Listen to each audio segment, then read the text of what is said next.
اعوذ باللہ من الشیطان الرجیم بسم اللہ الرحمن الرحیم۔ سامعین، ارشاد بھٹی نے اپنے پوڈ کاسٹ میں جب شیعہ حضرات کی نمائندگی کرنے والے شہنشاہ حسین نقوی سے سوال کیا کہ آپ کی کتاب من لا یحظرہ الفقیہ میں لکھا ہے کہ جو شخص اذان میں علی ولی اللہ کا اضافہ کرے اس پر اللہ کی لعنت ہے، تو اس پر شہنشاہ حسین نقوی نے جو جواب دیا وہ ملاحظہ کیا۔ یہی جو کتاب ہے من لا یحظر الفقیہ،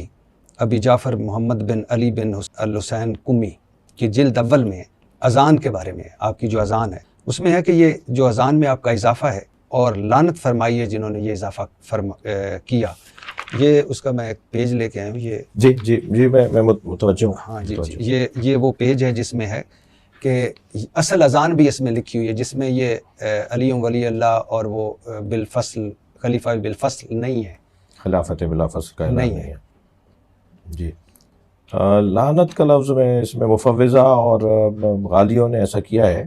یہ دیکھیں، میں آپ سے عرض کروں کہ ہماری تمام یہ کتاب نہیں، میں تو آپ کو اور کتابیں بتا دیتا ہوں۔ یہ آپ کی جیسے مثال کے طور پہ میں مان رہا ہوں اس کو، نہیں، میں معذرت چاہتا ہوں، اصول کافی، فروغ کافی، تہذیب الاحکام، من لا یحظر الفقیہ، یہ آپ کی بڑی کتابوں میں سے ایک کتاب ہے۔ اس کے علاوہ بھی یہ بڑی کتابیں، جی، اس کے علاوہ بھی جو ہماری اور ان کتابوں سے لکھا گیا ہے وہ فقہا نے اس کو لکھا ہے۔ دیکھیں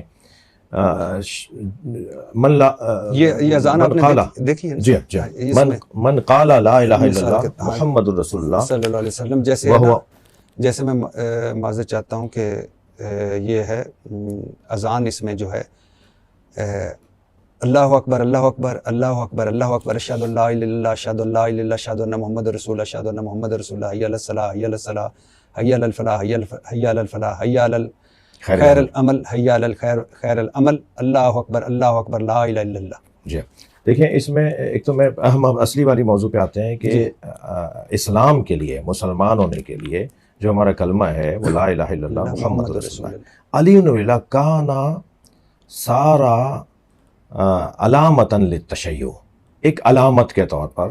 اور ایک شناخت کے طور پر یہ شروع ہوئی یہ کلمہ اذانوں میں کہنے۔ جز کے طور پہ ہمارے علماء، ہمارے فقہا اس کو نہیں مانتے، علامت کے طور پہ مانتے ہیں، نشانی کے طور پہ مانتے ہیں۔ جیسے صلوات پہلے پڑھنا، اذان تو نہیں ہے، سارے مسلمان پڑھ رہے ہیں اس وقت، یعنی اکثر مسلمان جب اذان کہہ رہے ہوتے ہیں تو نبی مکرم پہ درود و سلام پڑھتے ہیں، اذان سے پہلے پڑھ رہے ہوتے ہیں، اذان کے ساتھ پڑھ رہے ہوتے ہیں، اذان کے بعد ایک دعا پڑھی جا رہی ہے۔ جی سامعین، آپ نے ملاحظہ کیا کہ شہنشاہ حسین نقوی نے کہا کہ علی ولی اللہ اذان کا جز نہیں بلکہ علامتی طور پر کہا جاتا ہے۔ سامعین، اس بارے میں ایک وضاحتی بیان میں اپنے یوٹیوب چینل مبلغ اعظم مشن میں ولایت کی پلے لسٹ سے جاری کر چکا ہوں، اس سلسلے کو مزید آگے بڑھانے لگا ہوں۔ سامعین، مبلغ ولایت علی جناب نثار عباس نقوی الجہادی اللہ مقامہ نے اپنی کتاب اکمال الدین بولایت امیر المومنین کے صفحہ 464 میں اشہد ان علی ولی اللہ اور اذان سلمان میں لکھا ہے کہ کاظمینی بروجردی لکھتے ہیں کہ ایک شخص رسالت مآب کی خدمت اقدس میں حاضر ہوا اور عرض کی کہ یا رسول اللہ، آج ایک ایسی بات سن کر آیا ہوں جو اس سے پہلے نہیں سنی۔ تو رسول معظم صلی اللہ علیہ وآلہ وسلم نے پوچھا وہ کیا ہے؟ تو اس شخص نے کہا کہ سلمان فارسی اذان میں شہادت رسول مقبول کے بعد ولایت امیر المومنین کی گواہی دے رہے تھے۔ تو رسول صلی اللہ علیہ وآلہ وسلم نے فرمایا کہ آپ نے جو سنا وہ بہترین کلام ہے۔ سامعین، اس کے بعد کاظمینی بروجردی لکھتے ہیں کہ ایک شخص رسالت مآب کی خدمت میں حاضر ہوا اور کہا کہ اے اللہ کے رسول، ابو ذر غفاری اذان میں بعد شہادت رسالت حضرت علی علیہ السلام کی ولایت کی گواہی دے رہے ہیں۔ وہ کہتے ہیں اشہد ان علی ولی اللہ۔ تو اس شخص کی یہ بات سن کر آپ صلی اللہ علیہ وآلہ وسلم نے ارشاد فرمایا، کیا تم میرے غدیر خم کے قول کو بھول گئے کہ من کنت مولا ہو فعلی مولا ہو، کہ جس کا میں مولا ہوں پس اس کے علی مولا ہیں۔ سامعین، نثار عباس نقوی الجہادی اس روایت کے نقل کرنے کے بعد لکھتے ہیں کہ غدیر خم کے جلسہ عام میں تیسری گواہی یعنی علی ولی اللہ کو واجب قرار دیا گیا، ورنہ سلمان، ابو ذر اور مقداد رضوان اللہ علیہ مجمعین کبھی اپنی اذانوں میں ولایت علی کی گواہی نہ دیتے، پس ثابت ہوا کہ دور رسالت مآب صلی اللہ علیہ وآلہ وسلم میں اشہد ان علی ولی اللہ جز اذان بن چکا تھا، اور جو صاحبان اسے جز اذان اور اقامت نہیں سمجھتے ان کی اذانیں اور دیگر عبادات باطل ہیں، خصوصاً ان صاحبان کی جنہوں نے جان بوجھ کر اس کا انکار کر دیا ہے۔ اور سامعین، اسی کتاب اکمال الدین بے ولایت امیر المومنین میں لکھا ہے کہ عبد النبی عراقی لکھتے ہیں کہ حضرت سلمان فارسی نے حضرت صلی اللہ علیہ وآلہ وسلم کے دور حیات میں اذان میں شہادت رسول مقبول کے بعد امام علی علیہ السلام کی ولایت کی شہادت دی تھی، اور حضرت ابو ذر علیہ السلام بھی اذان میں اشہد ان علی ولی اللہ کہا کرتے تھے، لہذا 3 گواہیاں یعنی شہادت ثالثہ مقدسہ جز اذان اور اقامت ہے، لیکن لوگ اس بات سے غافل ہیں۔ سامعین، مقصرین یہ پروپیگنڈا کرتے ہیں کہ اذان میں علی ولی اللہ کی گواہی چند سو سال پہلے ہندوستان سے شروع کی گئی، تو جو روایات میں نے ذکر کی ہیں ان سے سامعین کا یہ پروپیگنڈا بے نقاب ہو گیا۔ سامعین، نثار عباس نقوی الجہادی نے ان 2 روایات کو جس کتاب سے نقل کیا ہے اس کا نام السلافہ فی امر الخلافہ ہے، جسے شیخ عبداللہ مراغی مصری نے تالیف کیا ہے۔ سامعین، دیگر محققین نے اذان میں علی ولی اللہ کی گواہی کے ذیل میں اسی کتاب السلافہ فی امر الخلافہ کے حوالے سے یہ روایت نقل کی ہے۔ سید علی حسینی میلانی نے اپنی کتاب